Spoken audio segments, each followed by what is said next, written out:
I got everything that I thought I wanted. Like, I literally manifested the very thing that I thought I wanted more than anything in the world.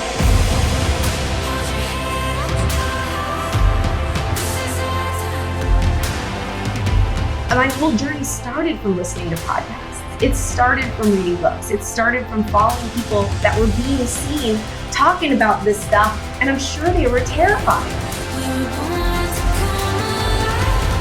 The universe came down and said to me, you have to play that part. What are your superpowers? What's unique about you? What's different about you? What do you specifically want in your life? When you complain, you attract more negativity. And when you have kindness and empathy and compassion and enthusiasm and optimism, you attract more of that into your life. The people that I pay attention to that have most powerful connection with their communities are the people that are consistent. Welcome back to Pain to Power. I am your host, Kayla Cardona. Before we dive into today's episode, I want to remind you to hit that follow button and subscribe. Your likes, shares, comments, and 5-star reviews are crucial. They help the show reach more people and make a bigger impact. I'm dedicated to bringing value and helping as many people as possible, and your support makes that happen.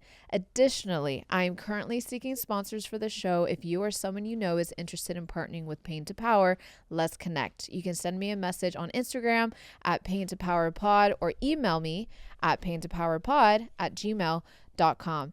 Now, without further ado, let's introduce our new guest. She is a powerhouse entrepreneur, international speaker, and host of her very own show, but I can't say it because I'm just going to give it away. Best-selling author of Be Seen, I probably just gave it away, and co-founder of Super Connector Media. She helps business owners build profitable brands and become industry experts. A former VH1 host and Broadway actress, she has shared the stage with Oprah, Gary Vee, Marie Forleo, Eric Thomas, Snoop Dogg, Martha Stewart, and so much more. We would be here all day. Earning recognition from Forbes and Business Insider, and was named one of the top 50 speakers in the world. Please welcome to the show, Jen Gottlieb. Woo! Oh my gosh, I'm so happy to be here. That's always so awkward when you hear someone else read your introduction. You just have to sit here, but that was beautiful. Thank you for having me, Kayla. Yes, thank you so much for being on. You're here. I would have loved for you to be here in person, but that's okay. Good.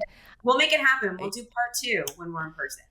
Yes, I would absolutely love that. So I have so much I want to ask you today, so I'm just trying to get through as much as I can. So obviously with your past experiences, by the way, you guys, if you have not gotten her book, Be Seen, it's life-changing and a game changer. So please go get that now if you have not read it already. And in the book, you kind of talk a little bit about your past experiences living in New York and realizing you weren't really being your true authentic self. And then you lost everything. And I would love for you to kind of like open up about that story, about like a Cliff Note version, so people can like kind of hear where you came from, and then we're gonna get into like the nitty-gritty fun stuff. All right. I mean, this is already the nitty-gritty fun stuff, this story. So I moved to New York. We can start there. When I was about 20 years old, I dropped out of college. So I always, from as long as I can remember, I wanted to be an actress. Like, you know, when you have those vivid memories when you were really little, like I have vivid memories from being like, before I could really speak full on sentences, I have memories of me thinking, I just want to perform and sing and dance in front of people. And so I've been doing that my whole life. And I always thought that my purpose in life was to become an actress and a performer. So I went to college for performing. I was a musical theater major at the University of Hartford. And I was like, okay, I'm going to go to a 4-year school, like what everybody wants me to do. And I got there and I realized very quickly that college was not my jam. And I hated math and science and English and all those things. And I was like, screw it. I don't want to be here. And I dropped out. And I ended up moving to New York to study musical theater full time. So I went to a musical theater conservatory program, which is a 2-year program where all you do is sing and dance and act. And there's no math or English. And you're just getting set up to go into the real world of becoming an actor and start auditioning for Broadway, essentially. And during that time, I saw this show on Broadway. I don't know if you've seen the movie, the Adam Sandler movie, The Wedding Singer. Have you seen the movie? Oh, yeah, of course. Yeah, of course. Yeah. Yeah. Well, I went and I saw, there was a Broadway show version of it. And I went and I saw the show, and I saw so many shows, but there was something really crazy that happened to me in the theater that day when I saw that show. I was sitting in all the way in the back of the theater. I was with my friend, Pat, and we had like, nosebleed theater seats, like all the way, like we paid like student rush tickets, which were like $20. That's all we could afford. And we're sitting in the back of the theater, and 10 minutes into the show, this character comes onto the stage, and there's like a smoke machine in the background, and she struts onto the stage in this like Madonna, like a virgin costume, this wedding dress, and she starts belting out this song. And turns out it was Linda, the character of Linda, the bitch that leaves Robbie Hart at the altar, like the bad girl. And I don't know what happened to me in that moment, but it was one of those moments that I'll never forget, because it was like the universe came down and said to me, you have to play that part. And it was so random because it wasn't like the lead role. I never wanted to be like the good girl or the Julia in the show or the princess or the soprano. I was like, I want to be this bitch. Like, I want to be this funny character. I don't know why, it just resonated with me. And I turned to my friend and I said, I'm going to play this part one day. And he looked at me and laughed, because I was in school. I was living in like an 8-foot by 8-foot room with like a bunk bed and just like going to school every day. There was no way in hell I would go from that to being on Broadway. But I was like, no, believe me, I'm going to play this part one day. And in the book, I talk about the entire story, but I end up manifesting being in the Broadway national tour of The Wedding Singer, playing the role of Linda, wearing the same costume as that actress. And I do that for a year on the road, traveling all over the country. And what I learned during that is I got everything that I thought I wanted. Like, I literally manifested the very thing that I thought I wanted more than anything in the world. And I realized when I was doing it that it wasn't what it was cracked up to be. And traveling the country doing this show, I was like, I thought I wanted this so badly, and I really love it. And every time the curtain comes up and I get to perform and I get to sing and dance, I'm having the time of my life. But everything around it, the business of acting, is not really my jam. But I kept pushing through because I thought this was what I was supposed to do. I thought this was what my purpose was. I thought this was, since I was little, I was like, this is it. I'm going to do this. So I left the tour and I came home and I kept doing the acting thing. And even though there was that part of me that was pulling me away a little bit, that was saying, maybe this isn't for you, I didn't listen to that. I was just like, screw you. This is what I've been doing my whole life. This is what's expected of me. I'm going to make it. I have to make it. And it became almost a little competition with myself. And I started to veer out of alignment. I wasn't completely out of alignment yet, but it started to like veer in the wrong direction. And then I got this job on this TV show about heavy metal music on VH1. And I don't like heavy metal music at all. I pretended I did for the audition. I put on this costume and I pretended I like heavy metal music, and I got this job. And I was an actress, so all I wanted was a job. And I could play the part really well. I could pretend I liked metal, and I went and I got this gig, and it ended up being 5 years on a TV show. And I basically was portraying a version of me that couldn't have been further from who I really was. And I believe that when you're showing up in the world as a lie or as an inauthentic version of yourself, you can get really far away from your truth. And when that happens, a lot of the times, I believe, well, for me at least, the universe like stepped in and was like, I'm gonna smack you back into who you really are, because this is not your path. And being on that show and being an inauthentic version of myself brought along other inauthentic things. Like the relationship that I was in was totally toxic. I was severely bulimic. I was addicted to Adderall. I was in this severe, deep depression because I was in this internal battle with myself, knowing that one day this show would go away and then I would be known as heavy metal girl, but that wasn't who I really was. So then what the hell was I going to do? Yeah. Brought all along with the fact that I didn't know if acting was it for me. And that was always tugging at me. And then what am I if I'm not trying to be an actress? And so I believe that when you're out of alignment that far and you can't get yourself back in, I just wasn't courageous enough to leave the show, to leave the boyfriend. I couldn't do it. I felt very trapped and I was too afraid. The universe stepped in. God, whatever you want to believe in, I believe in God. And was just like, I'm going to take this all away from you right now because you can't do it yourself. So the show got canceled.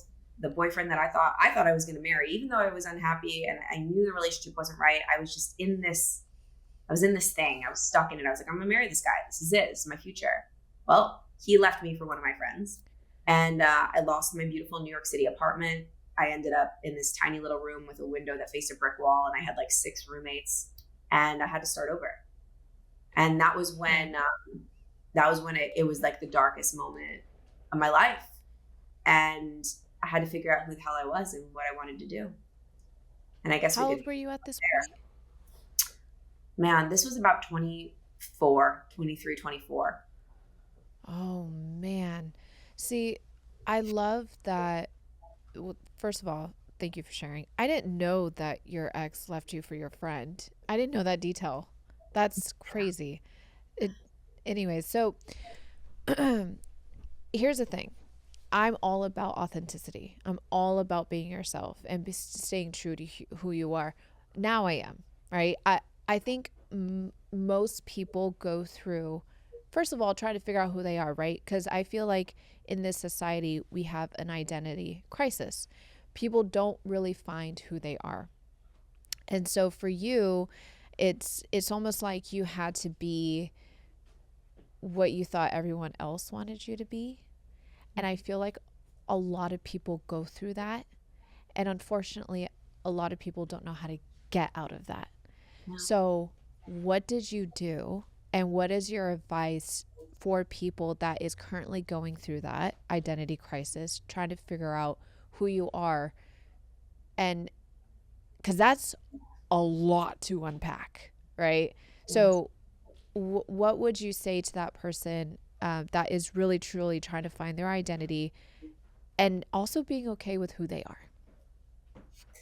Yeah, I'm no expert in this to give anybody advice on what they should do, because there's so many ways, right? And I mean, I could go back and I could look at the ways that I did, probably completely and totally wrong. I was just in survival mode. So when that happened, I wish I could tell you, Kayla, that I was like, I need to find myself.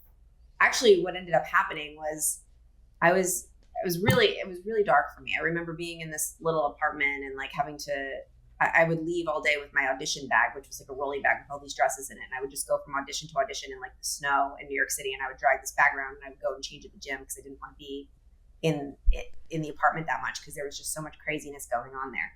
And I remember coming back and my mom knew that something was wrong because I was just really not okay. And so my mom came into the city and she showed up in my little apartment. And my mom's really into personal development, and she's actually a Reiki master. And I was never really into it at that time. I was not in a place where I could hear any of her, I called it like woo-woo stuff. I was very closed off. I was a completely different person than I am now. And she actually pulled a book out of her bag, and it was a book by Louise Hay called You Can Heal Your Life. And she's smart.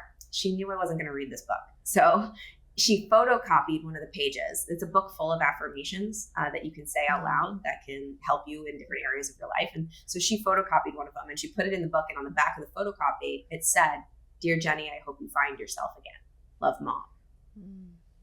And she gave me this book and she walked out, and I take out this photocopy of this affirmation. And I didn't know how it was going to heal my life.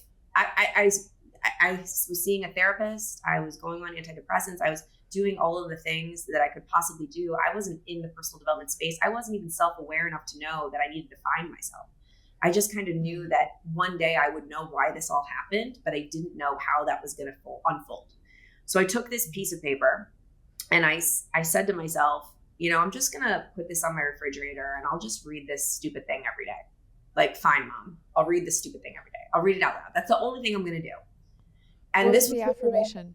I couldn't tell it to you by memory, but I can send it to you after this. Yeah, it's really long. It wasn't like a one line. It's like a whole page. It's like, in the infinity of life where I am, all is whole and complete. It starts like that. It's basically just a lot of self-love. Okay.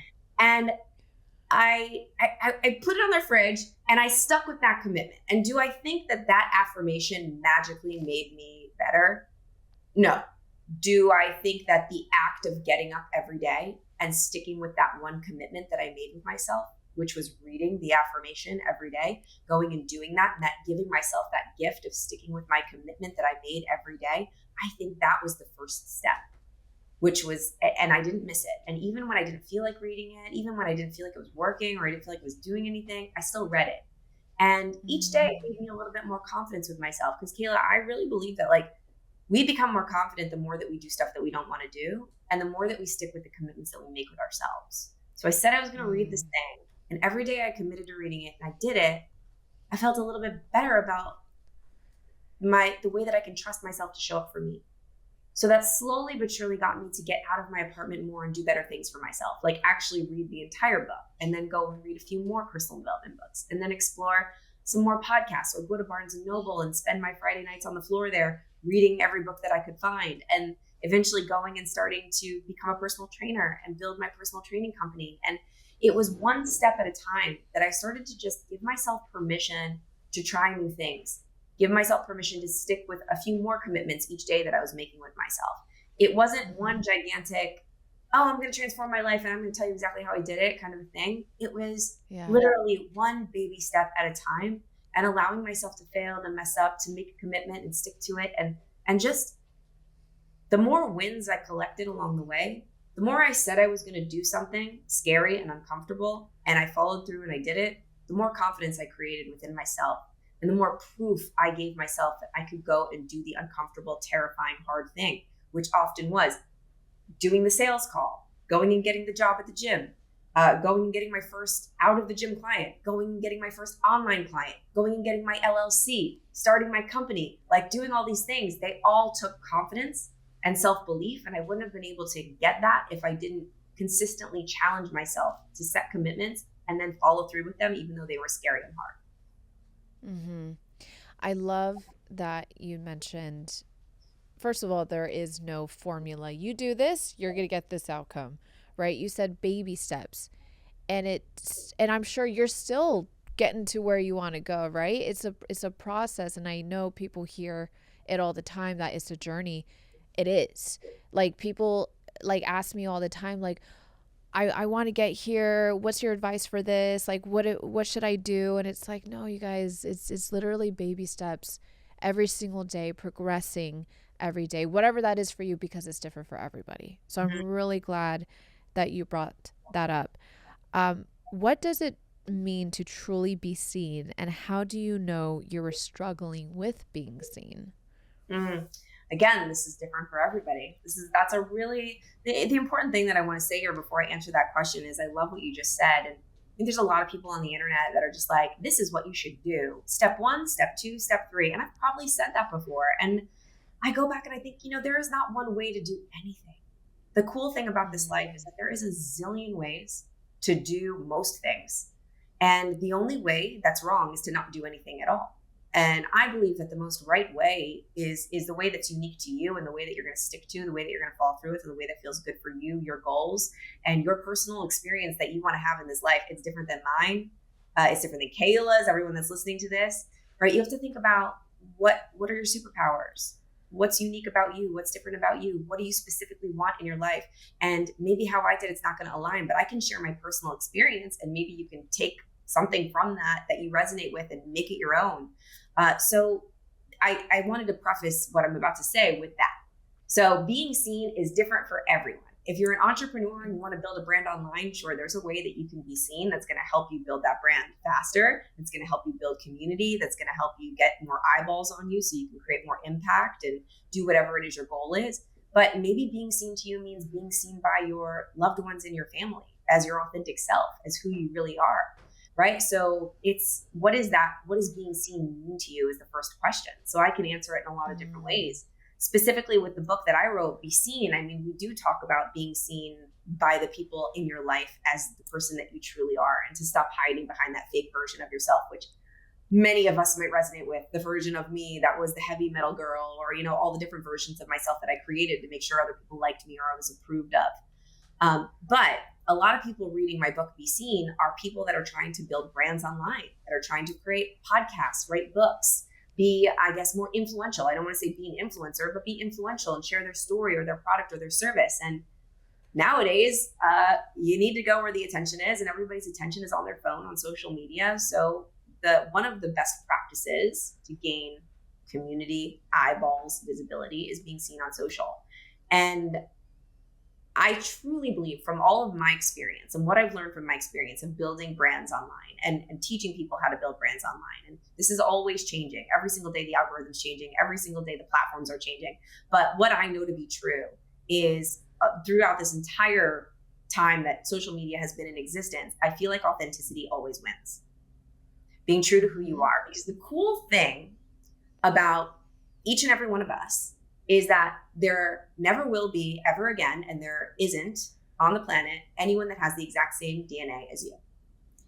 So people ask me all the time, how do I make my brand stand out? There's so many other real estate agents out there. There's probably millions of them. How do you stand out? Well, there's only one Kayla, with your story, with your experience, with the way that you communicate, with the way that you speak, the way that you tell stories, your little quirks, the things that you love, the things that you hate, the cool ways that you dress, your style, your uniqueness, your thumbprint.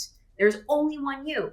So the best way to build community and to build an audience of people that really resonate with you and want to follow you and want to be not just fans, but like community members that really want to be there with you in the journey and really want to buy from you and pay attention to what you're offering, is to bring more you to the table.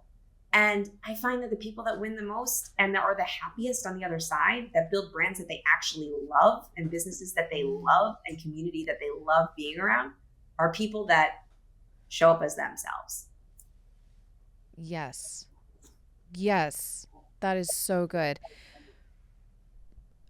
On the flip side, right, you have the people who are like, okay, I hear you, Jen, but I am struggling with not feeling worthy enough, with not feeling even deserving, and fear of rejection and imposter syndrome. Who am I to do this, right? What would you say to that person struggling with all the above? Oh my gosh, I hear you. I see you on there all the time. There's all the time. I launched this book called Be Seen, the irony of that whole journey. And I did so many interviews for the book when it launched in October. And I was like, this is crazy because I'm in real time suffering with all the stuff that I'm talking about in here. And so it doesn't, imposter syndrome, perfectionism, fear of judgment, it doesn't discriminate. I talk to a lot of people that are really out there and really show up in a really big way. And I have to say that, and I can say this 100%, every single one of them that I talk to, like, call me and they're like, man, I'm going through it right now with the imposter syndrome. I'm scared to launch this. I'm scared to post this. I'm afraid of this XYZ. I think that we all suffer with that. So the first thing that I would say is that it's part of the human experience to have those feelings and fears. I always tell people, like, do not try to be fearless. I'm never going to try to be fearless. I feel that fear is a really beautiful gift for us because without fear, there would be no courage. So my goal is not to feel no fear. My goal is to feel the fear, acknowledge the fear, feel the imposter syndrome, acknowledge it, understand what it's trying to teach me, talk to it, say, hey, bitch, what's up? I hear you. I see you. Sit in the passenger seat of the car. I'm driving. And doing it with the fear, the imposter syndrome there anyway. And every single time we do that and we do the thing that we're afraid to do, maybe it's an Instagram live, maybe it's a TikTok live, maybe it's posting a video. You only have that scary time, that first time, once. Once you do it, you take away the power that fear has over you a little bit. It might not completely ever go away, but it becomes a little bit easier every single time you do it. Like, you get to the other side and you're like, oh wow, I didn't die. Nothing terrible happened. Okay, I can do this again. And that's how you build confidence over time. But here's the thing that I will say. If you have a service, a story, or a product that helps people, and you feel it in your heart that it needs to get out there. And I say that because there are some people that have a story that is really powerful, but they don't want to get it out there. And that's great. I'm not talking to you. You do not have to be seen if you don't want to. But if you feel it in your heart that you need to share this experience, or you have a business that can help people with a problem and help solve their problem, then it actually is your responsibility to be seen. Because every day that goes by that you're not putting yourself out there and being visible to the people that you can help is another day that somebody else that's not as good as you and doesn't care as much is going to be visible to those people. And those people are going to go listen to them, or they're going to go buy from them. And that would just be a travesty. And I was saying this on an Instagram live this morning. I'm the product of really awesome people being courageous enough to be visible. really people that were courageous enough to get over their own shit and get online and create a podcast or write a book or create some content. Because my whole journey started from listening to podcasts. It started from reading books. It started from following people that were being seen talking about this stuff. And I'm sure they were terrified. I'm sure they felt not good enough. I'm sure they felt like imposters, but they did it anyway. And whenever I'm feeling that way, I want to give your listeners like something that they can use, like a tool. Whenever I'm feeling imposter syndrome or I'm feeling scared to make a video or to go live or to be seen or to be visible because I'm afraid someone's going to judge me, I think about the acronym HOPE. HOPE, it stands for help one person every day. Because if you're worried about what other people are going to think of you, then we're creating content for the wrong reason, right? Because if we're creating content, it's for that one person on the other side of the phone that's going to watch it or read it or listen to it. And we're trying to help them.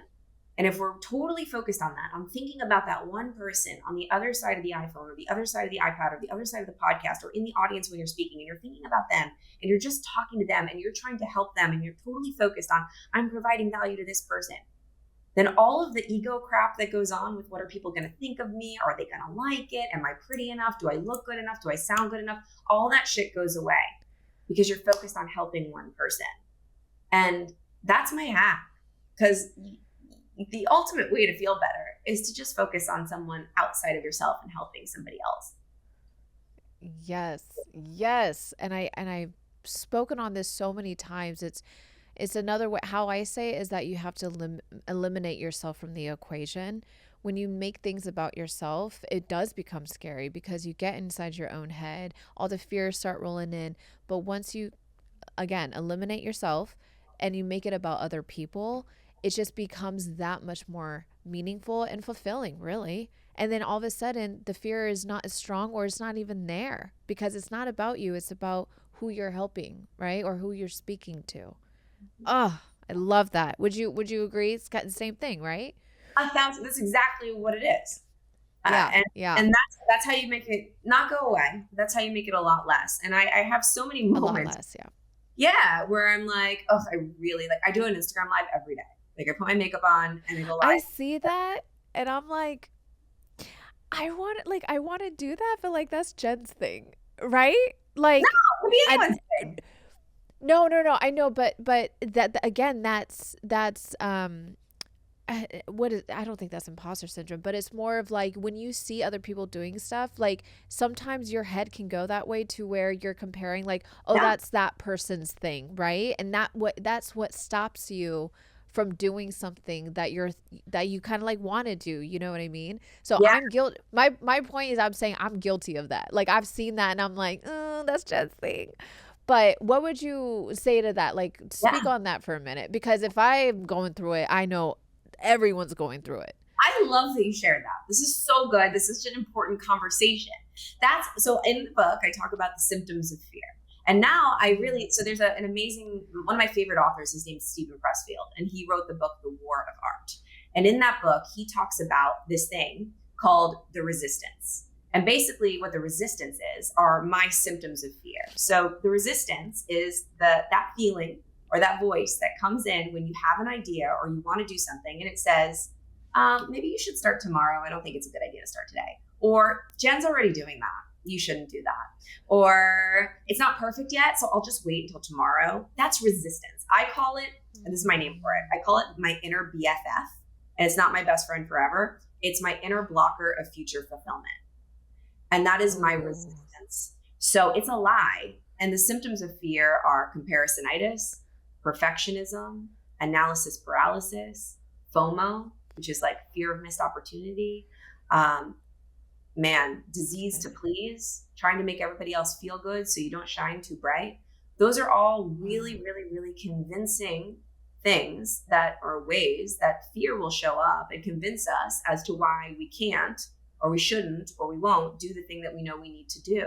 So it's not perfect. You can't do it yet. Jen's already doing that, so you can't do it. Somebody else already did that, or they already built that business, or they already have all those followers. You can't even talk to those people. It's not going to work. So just go watch Netflix. Like, don't even try.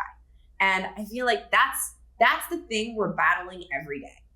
the resistance or the inner BFF. And you're going to love the book. I'm going to send it to you. Stephen Pressfield. It's incredible. It's all about going to war with the resistance every single day and understanding that we can acknowledge it. Like, oh, I hear you. I see you. This is the resistance. This is the inner BFF. It's coming in and it's telling me not to do this thing. How can I make friends with this batch? Like, I really don't think about like overcoming it or trying to make it go away. I'm like, how do I put my arm around it? Acknowledge it. No, okay, you're here for a reason. You're trying to keep me safe. I get it. But you're also trying to keep me stuck and you're trying to keep me the same. So I talk to it and I'm like, okay, get in the passenger seat of the car. You sit there and I envision we're in the car together. You can talk all you want. You can talk your smack. You can tell me why I shouldn't start. You can tell me all these lies. I don't care. I'm driving the car. I'm holding onto the steering wheel. I'm telling us where we need to go. You can just come along for the ride, but I'm in charge. It works sometimes it doesn't, but it's like the awareness about the whole situation really helps me. Yeah. Yeah. And you're taking away its power because I'm only imagining it right now. Like almost like you're like talking to it like a little child, you know, just like, I love that. I love that analogy. I loved reading about the 51% rule. Yeah. Can you break that down? Because that was such a game changer for me. Yeah. So my husband taught me this one. I can't even take credit for it. Chris Winfield. He taught me. It was really mind-blowing when he told me this, because I think I've been doing it my whole life without realizing that it was such a profound concept. And when you give it something a name, it's like, oh, I can use this tool.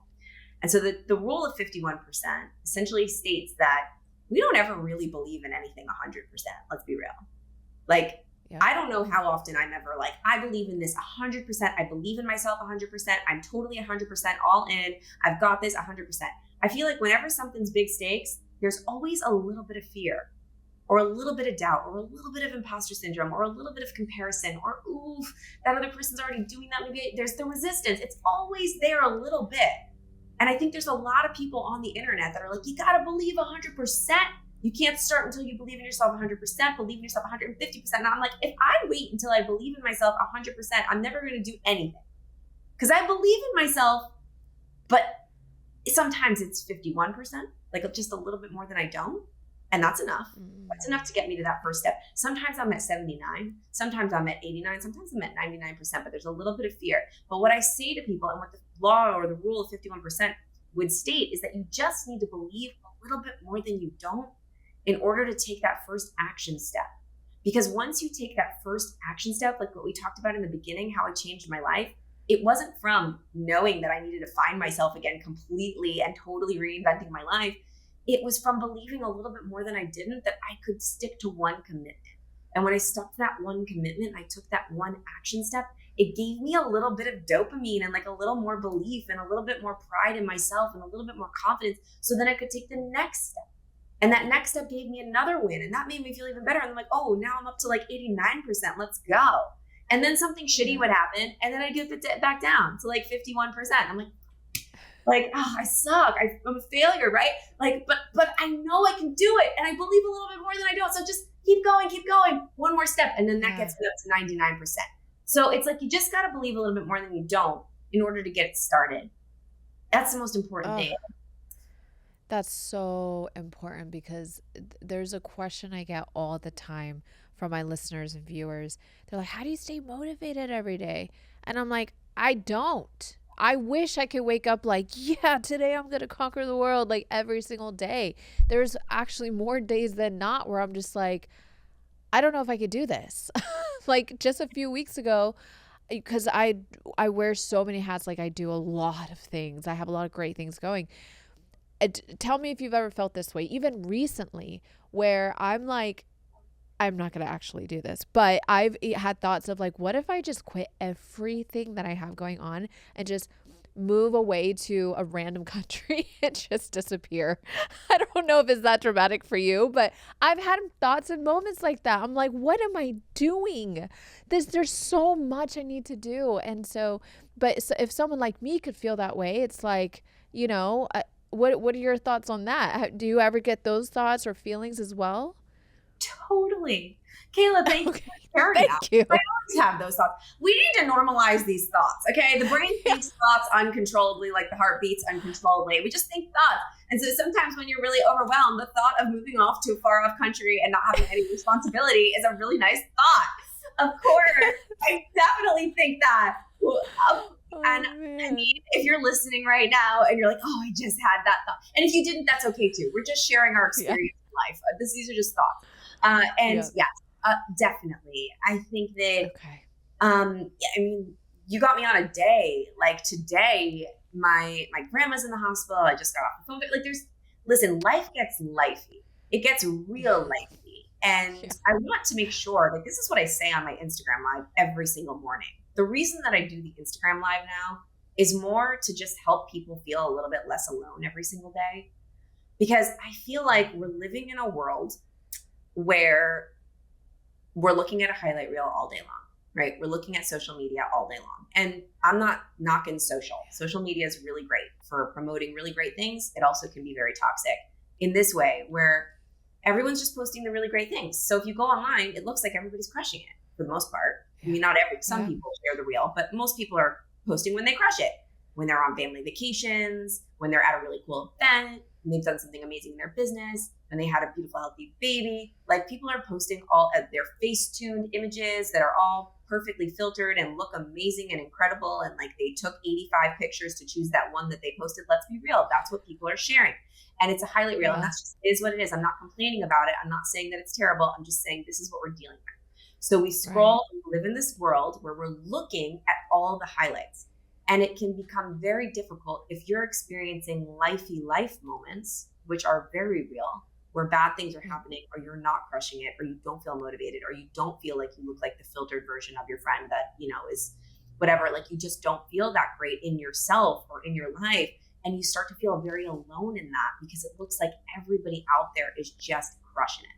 So every morning I tell everyone, I'm like, listen, I'm putting on my makeup for you right now. I have zits all over my face. My skin is dry. It's falling off because I had a laser yesterday. It's flaking everywhere. Like, this is where we're really discussing the real things. Some days are great days. Some days are shitty days. We're going to talk about life so that you feel less alone. This is not a highlight reel.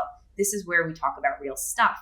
And I'm just really passionate about that. And it's not about like deleting social media from your phone. It's not about like not being involved in this space. It's just being a little bit more cognizant. And how can we in our relationships check in on our friends and have more real conversations like what you just did with me? Sometimes I just want to move off to a far off island and quit everything. Like, having more of those real conversations about what's really going on, I think is important because it makes us feel less alone in dealing with real life moments. It's like, oh, Kayla, I thought you were perfect and crushing it all the time. Like, it looks like you're just like living the best life ever in the world, being so glamorous and perfect and amazing. And that actually would make me not want to reach out to you when my life isn't going that well. Because I'm like, Kayla's awesome. She doesn't want to hear from me today. But I think that the more that we can open up about not necessarily like vulnerability porn, like sharing everything under the sun, but just being more real and having more real conversations, maybe it will open up space for, you know, our friends to say, hey, I relate to you. I wasn't having a good day yesterday. I want to talk about it. And that often takes away a lot of the loneliness that we feel in our own reality of the world. Oh, that is so, so good. Everyone can take something from that because it's so, so true. I have my coaching students, but I have like my breakthrough community, and we talk about that all the time about they struggle a lot with comparison because everyone, like you said, is posting the highlighted reel of their life, all the good things and all the accomplishments that everyone else is doing, and they start falling into that dark hole of comparison, looking at their own lives, and they're just like, gosh, I'm not where I want to be. What would you say to someone who feels like they're just so far from their dreams? Yeah. What's interesting is that what's coming up for me is I feel like every time I hit a dream, I still feel far away from my dreams, because we're in this. If you're listening to this, I would guess that you are someone that likes to perform and achieve.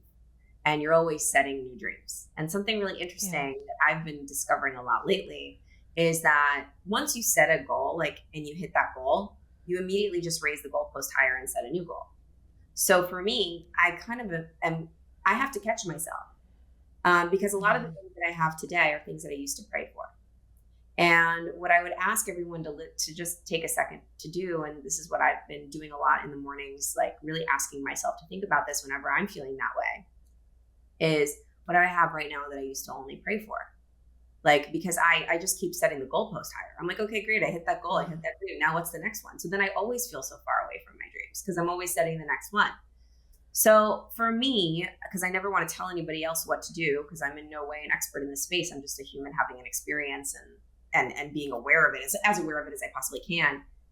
Feeling gratitude for all the things that I have instead of thinking about all the things that I desire. I mean, yes, we want to achieve. I think that achievement is so much fun, and but it's about having a healthy relationship with it and understanding and knowing that that there are so many things that we have now that we've achieved that we can still bask in or that we've accomplished. And I have this tool in my book called the badass list. And I use my badass list all the time. And it helps me so much whenever I get caught up in like, I'm so far away, I'm not there yet, I haven't done it yet.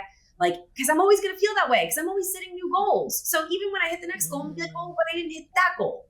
But we can revisit our badass list. So let me tell you guys what it is. You can take it or leave it. I highly recommend you try it. It helps a lot. So take out your phone, do it in your phone so you always have it. I don't like doing it on paper because I lose paper and I don't lose my phone. Well, sometimes I do, but I can always get a new phone. So in your notes in your phone, what I want you guys to do is just write all of the moments in your life, and they could be big moments, small moments, personal moments, business moments, but moments in your life where you felt like a badass, like where you really truly felt like, holy crap, I did it. Maybe it was when you had your first kid.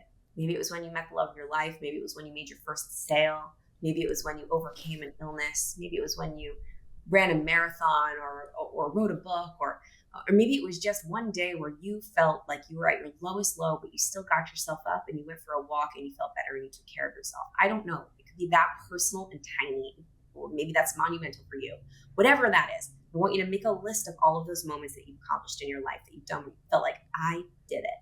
And then here's the key. It's very easy to make a list, but the way that the badass list works is whenever you're feeling like you're so far away from your dreams, or you're an imposter and you couldn't possibly go and do this thing that you've been assigned to do, or you're not good enough, or whatever, all those fears and thoughts that we have often, I want you to take out your badass list and I want you to read it out loud.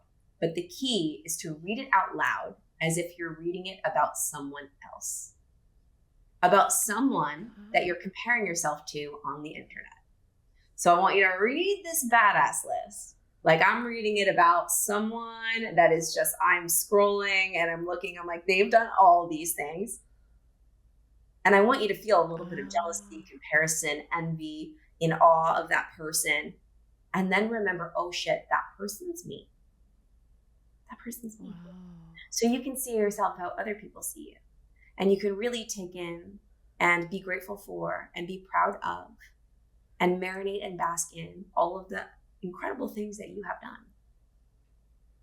That's so good. Especially for the ones that is like you and I, where they're go, go, go, do.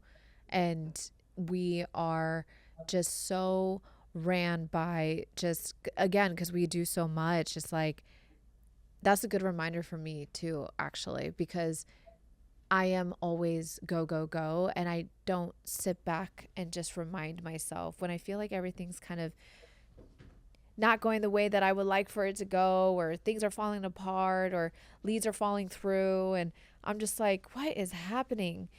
But then just sitting back and taking a moment and reminding myself, like, I remember when I was homeless. I remember when I was sleeping in my car.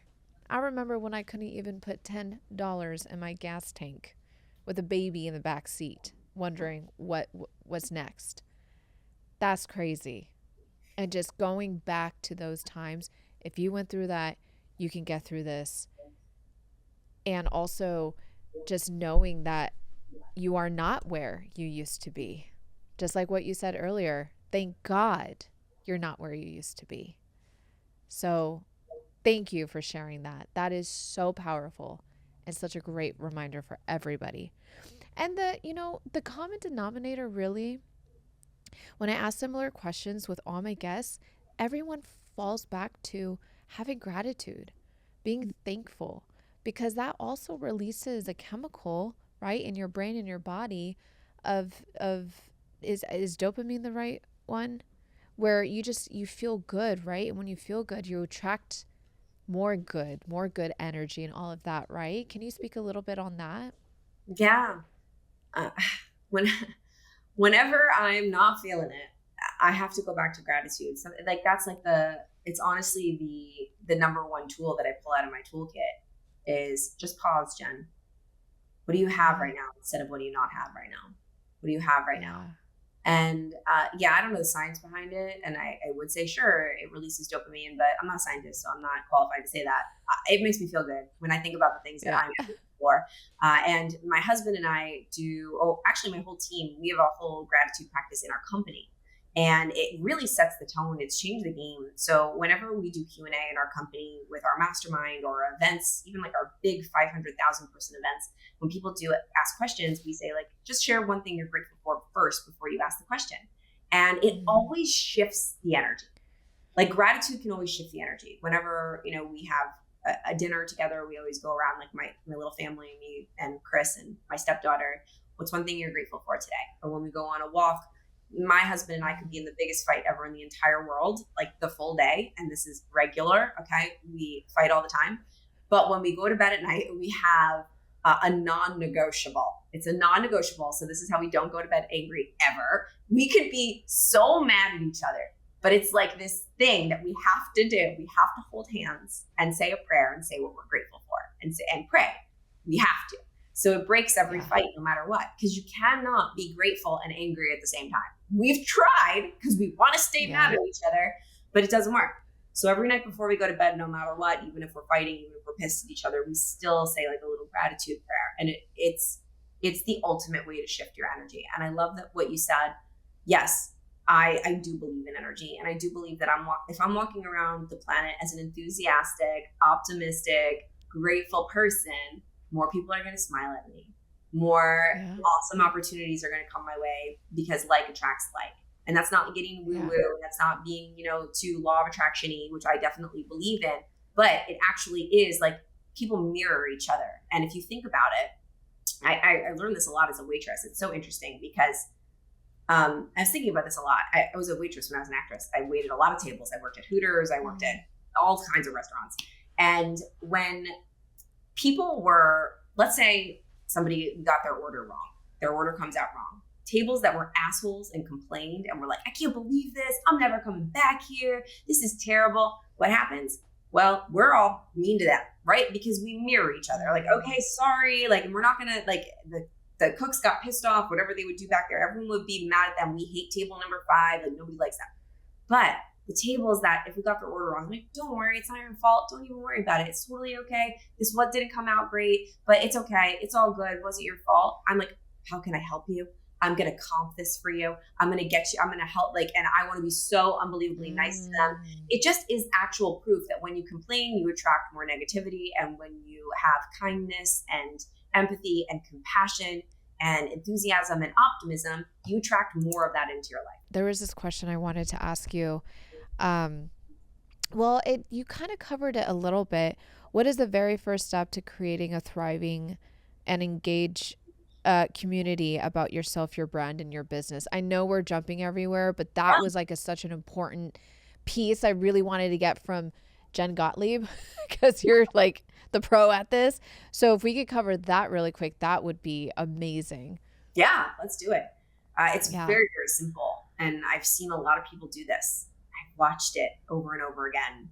The key to building a brand online in a community, like I don't even want to just say brand. I really I want everyone that's watching this or listening to this right now that wants to have a presence online, whether that's for your business or for your story that you want to share, the impact that you want to make. I want you to create a community because there's something totally different than just a bunch of followers and a community. And what I've Mhm. seen is that the people that I pay attention to that have created the best and biggest and most powerful connection with their communities are the people that are consistent.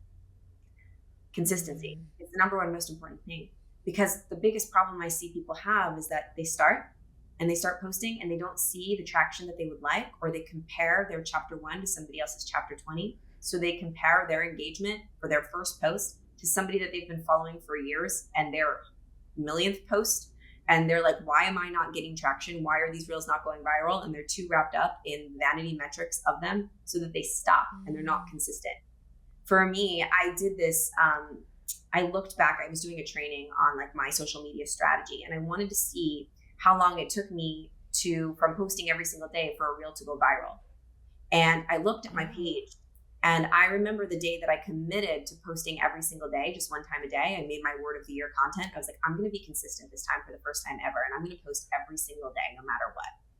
It took me 2 years before anything went viral, of posting every single day consistently. So I'm not Oh saying that my that's gosh. what's going to happen for everybody, but what I am Yeah. saying is that this is a long game play. And the only Mm. way that you're guaranteed to lose is if you quit. And I think that people just like, they stop before they hit because they want that Yeah. immediate gratification. And if it's not working, they get frustrated. They take off a week, they take off 3 days, they don't show up. It's the people that show up day in and day out when no one's paying attention. And they keep showing up no matter what, for that one person, for those 2 people. When I was going live at the beginning, 3, 4, 5 people showed up. I didn't care. I just did it for those 3 or 4 or 5 people that showed up. And if I did it again and again and again and again and again and again and again, like for 2 years, literally, and that is how I built the community. So I could say all the strategies, but nothing really matters because they're all changing.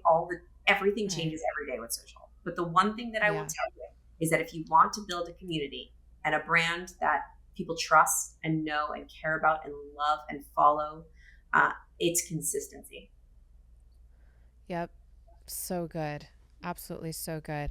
Is there any other last message you want to give to the viewers today before we start wrapping it up? Yes.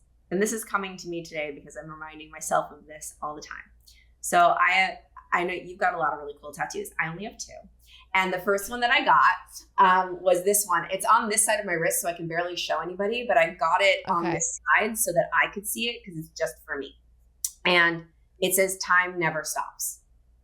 The reason that I got this tattooed on my wrist is to remind me that no matter what, every single storm ends. There's no storm forever.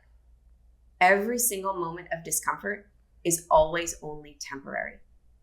If you're nervous to post, if you're going through a difficult time, if you're scared to have a hard conversation, if you're in pain, or if you're depressed, or if you're sad, or listen, it might last a while, but it's still a temporary moment. It will pass. This day ends. And no matter what, God willing, as long as you're alive, you will end up in your bed at night, no matter how this day goes, no matter how you show up, no matter if you post today or you don't, no matter if you do the workout today or you don't, no matter if you hit the phone and call all those leads or if you don't. Either way, you get this day one time, it ends, all the discomfort passes, it's done, you end up in your bed, you're looking up in the ceiling, and you're asking yourself, how did I do today?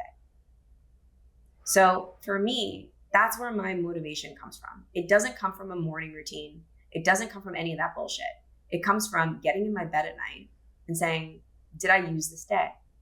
Was I able to withstand or embrace temporary discomfort to build a life that I desire? And most importantly, to go to bed at night thinking, I did it.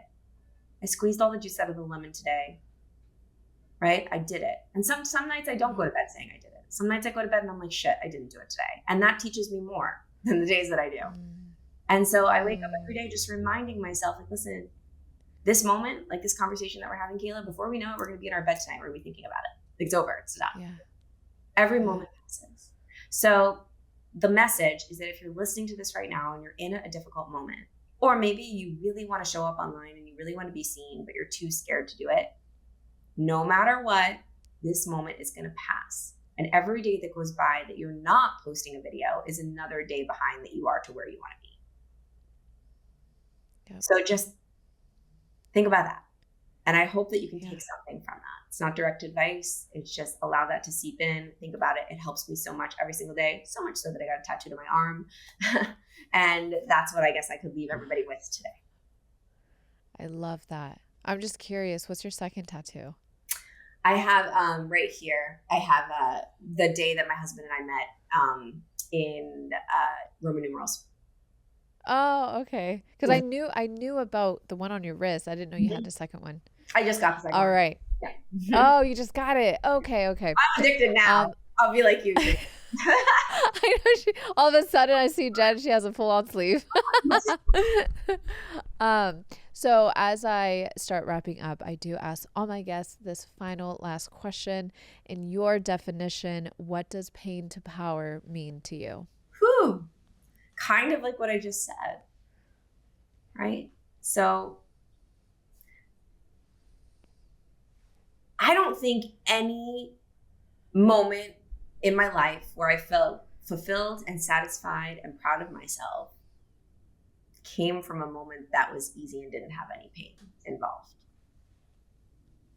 I don't think so. That's right. The pain passes, but you got to get through the pain in order to build up who you're becoming. And that is what life is about, right? I mean, I've never had a baby, but I have this feeling that God made childbirth one of the most painful things in the entire world, because it's one of the most powerful things, or if not the most powerful thing that you can do, is bring life into the world. Oh, that's so good. That is so good. That's so true. I'd never thought of that. Right? Wow. Me either. Just came out of my mouth. Thank you for allowing me to channel that right now. I think that has you bringing that out of me. That's so good. Oh, I love that. That's a mic drop. Thank you so much again, Jen, for your time. I'm so thankful for you. You are such an angel. Even meeting you in person, just your energy, when you looked at me, when you grabbed my hand and you said, "You're doing the thing." And I'm like, I love you. You're just your presence. You're the way that you don't even have to say anything. You make people feel seen. And I just really appreciate you. I adore you so, so much. And I am so excited to see where you're headed and how much you're just going to help and take over the world. So thank you again so much. Really quick, I know everywhere to find you, but just for my viewers and listeners, where can everyone best connect with you? Oh, it is so simple. Instagram, just go there, @Jen_Gottlieb. That's the only place you need to go. And then you can find everything. Perfect. Thank you again, Jen, so much, you guys. If you loved this episode just as much as I did, go like, share, comment, subscribe, all the things, and I will see you guys at the next one.